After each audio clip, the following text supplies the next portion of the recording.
Bismillahirrahmanirrahim. Assalamualaikum warahmatullahi wabarakatuh. Nama saya Rahmianti Janatunisa, NPM 10102180042. Dengan mata kuliah Hukum Perbankan Syariah, di sini saya akan menjelaskan aspek hukum perbankan syariah dan implementasi di Indonesia.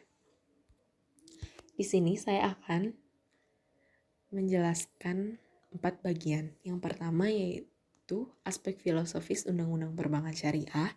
Bagian kedua ada aspek yuridis perbankan syariah. Yang ketiga, implementasi sosiologis perbankan syariah. Dan yang terakhir, faktor-faktor yang mempengaruhi penegak hukum ekonomi syariah. Aspek hukum perbankan syariah dan implementasi di Indonesia. Perkembangan bisnis syariah di Indonesia tidak terlepas dari perkembangan bisnis syariah pada masyarakat atau negara-negara Islam di dunia. Tentu kenyataan tersebut berpengaruh terhadap hiruk-pikuk perbankan syariah. Prinsip-prinsip dasar ekonomi syariah yang selama ini kita kenal melalui bank syariah adalah nilai-nilai etika dan norma-norma ekonomi yang universal dan komprehensif. Berdirinya perbankan dengan sistem syariah Islam dengan landasan yuridis formal Undang-Undang Nomor 21 Tahun 2008 tentang perbankan syariah. Undang-undang ini secara inklusif membuka peluang kegiatan bagi hasil dan lainnya. Undang-undang perbankan syariah ini diharapkan mampu merangsang masuknya investor ke Indonesia. Nah, secara garis besar, hubungan antara bank dengan nasabah dapat dilihat dari klausa yang ada dalam akad yang terdiri dari 5 konsep akad. Di antaranya yaitu yang pertama, sistem simpanan murni. Yang kedua, sistem bagi hasil. Yang ketiga, sistem jual beli dengan margin keuntungan. Yang keempat, sistem sewa. Dan yang kelima, sistem jasa. Nah, dalam upaya mewujudkan 5 konsep akad tersebut, maka lembaga keuangan syariah harus memperhatikan larangan-larangan dalam Islam. Akad-akad tradisional Islam sebagai alternatif dan implementasinya dalam transaksi-transaksi LKS, kelayaan usaha bank, dan lain-lain. Di sisi lain juga harus memperhatikan hal-hal yang terkait dengan keadaan dari debitur yang menyangkut 5C, yaitu the 5C for credit. Di antaranya karakter, capital, capacity, collateral, dan condition of economy. Yang bagian pertama yaitu aspek filosofi Undang-Undang Perbankan Syariah. Undang-Undang Nomor 21 Tahun 2008 tentang Perbankan Syariah, keberadaannya sesungguhnya merupakan tuntutan untuk memenuhi ketentuan pasal 49 Undang-Undang Nomor 3 Tahun 2006 tentang Peradilan Agama. Khususnya perubahan lembaga peradilan agama menyangkut yang harus diemban oleh peradilan agama dalam memenuhi amanat undang-undang. Peradilan agama dengan Undang-Undang Nomor 3 Tahun 2006 mempunyai kewenangan untuk menyelesaikan perkara bagi umat Islam, meliputi hukum keluarga dan ekonomi syariah mencangkup bank syariah, lembaga keuangan mikro, dan lainnya. Eksistensi Undang-Undang Peradilan Agama UU Nomor 3 Tahun 2006, Undang-Undang Perkawinan Nomor 1 Tahun 1974, Undang-Undang Nomor 38 Tahun 1999 tentang pengelolaan zakat, Inpres Nomor 1 Tahun 1991 tentang KHI, dan sekarang RUU Perbankan Syariah tidak dapat dilepaskan dari historis, yang artinya lahirnya institusi di atas bukan intuisi yang ahistoris, melainkan historic default. Kewenangan absolut dari peradilan agama yang ada sekarang apabila dilihat dari aspek filosofis menunjukkan bahwa perkembangan kebutuhan hukum masyarakat terhadap kesadaran menjalankan syariat Islam sebagai konsekuensi dari keyakinan semakin tinggi. Ini berarti pluralisme hukum harus diterima sebagai realitas yang majemuk dalam kehidupan bermasyarakat, sebagaimana yang telah diungkapkan oleh Cotterell pada tahun 1995.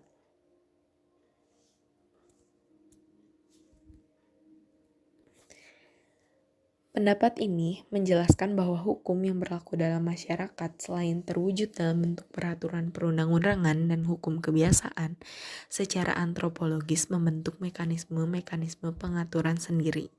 Dalam komunitas masyarakat adalah merupakan hukum yang secara lokal berfungsi sebagai sarana menjaga keteraturan dan ketertiban sosial.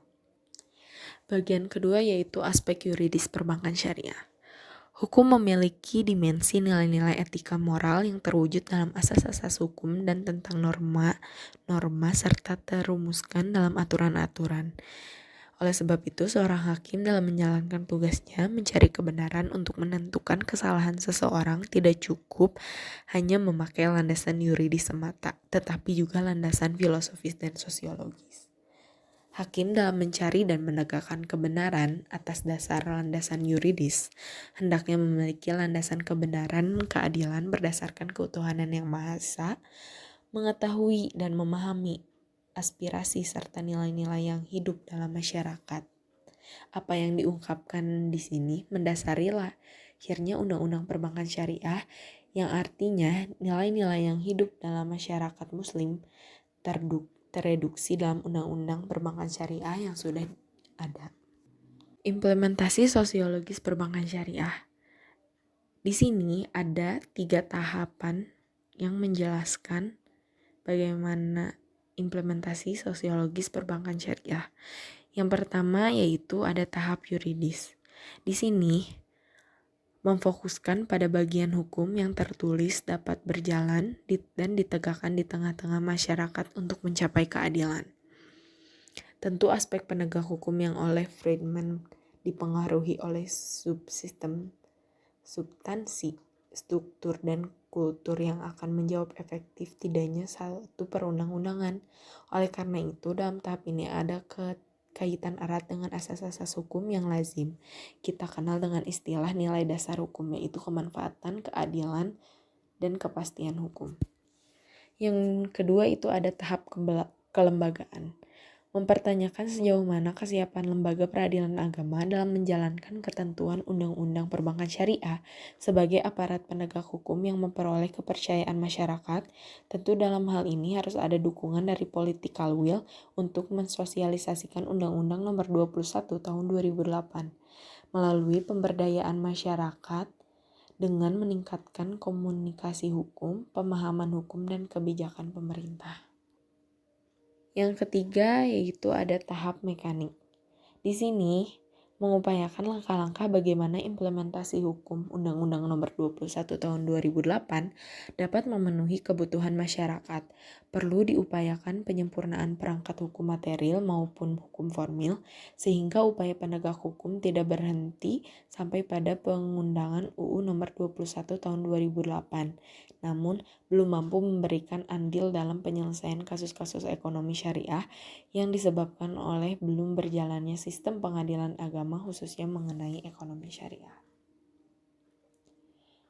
Nah, hukum dalam menjalankan fungsi sebagai pengatur kehidupan bersama manusia harus menjalani sebuah proses yang panjang dan melibatkan berbagai aktivitas dengan kualitas yang berbeda-beda. Hukum harus diturunkan dari dimensi abstrak ke dimensi konkret. Dalam hal ini, Undang-Undang Nomor 21 Tahun 2008 menyebutkan keberadaannya dapat dirasakan oleh masyarakat. Bagian yang terakhir ada faktor-faktor yang mempengaruhi penegak hukum ekonomi syariah. Keberadaan lembaga peradilan agama yang diberikan kewenangan untuk mengadili perkara atau sengketa ekonomi syariah berdasarkan dengan Undang-Undang Nomor 3 Tahun 2006 dan Undang-Undang Nomor 21 Tahun 2008 merupakan perwujudan tanggung jawab dan keniscayaan. Perubahan demi perubahan pada tataran perdana maupun lembaga menunjukkan bahwa hukum sesungguhnya merupakan institusi dinamis dan mengalir. Hukum dibuat oleh manusia untuk manusia dan berlaku juga untuk masyarakat. Karenanya perubahan tersebut hendaknya juga diikuti perubahan pada bagian lain yang meliputi yang pertama, penyelesaian sengketa perbankan syariah harus ditangani oleh pengadilan agama dan Barinas bukan pengadilan umum. Yang kedua, seluruh hakim peradilan agama harus memahami hukum-hukum perbankan dan lembaga keuangan syariah lainnya.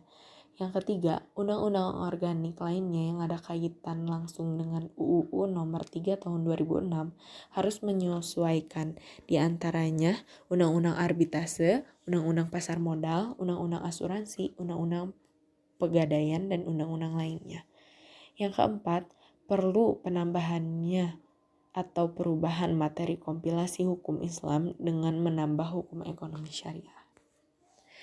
Bukan hanya itu saja, beberapa faktor yang mempengaruhi upaya penegakan Undang-Undang Nomor 21 Tahun 2008 diantaranya. Yang pertama, kurangnya sumber daya manusia. Yang kedua, aspek yuridis. Yang ketiga, kelembagaan, yang dimana perlu perombakan yang cukup mendasar bagi struktur, karir hakim, dan lain-lain yang berkaitan dengan penguatan kelembagaan. Yang keempat, aspek pemberdayaan masyarakat. Yang kelima, aspek penciptaan mekanisme penyelesaian sengketa perbankan syariah. Yang keenam adalah sentralisasi kebijakan dan kurangnya infrastruktur. Namun, dalam penegakan hukum tidak bisa diserahkan kepada aparat penegak hukum saja. Tentunya harus didukung oleh semua pihak. Dalam realitanya, tidaklah semudah yang kita bayangkan.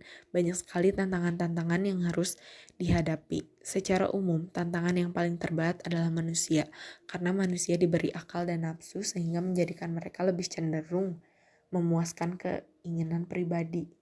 Dengan demikian, perlu diperhatikan pula bahwa keberhasilan hukum dalam memainkan peranan dalam pembangunan ekonomi seperti di negara-negara maju justru tidak sederhana yang dialami oleh negara berkembang.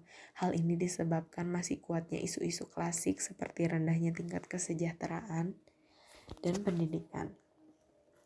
Sekian dari saya, mohon maaf bila ada salah kata dan kekurangannya. Billahi taufiq wal hidayah. Wassalamualaikum warahmatullahi wabarakatuh.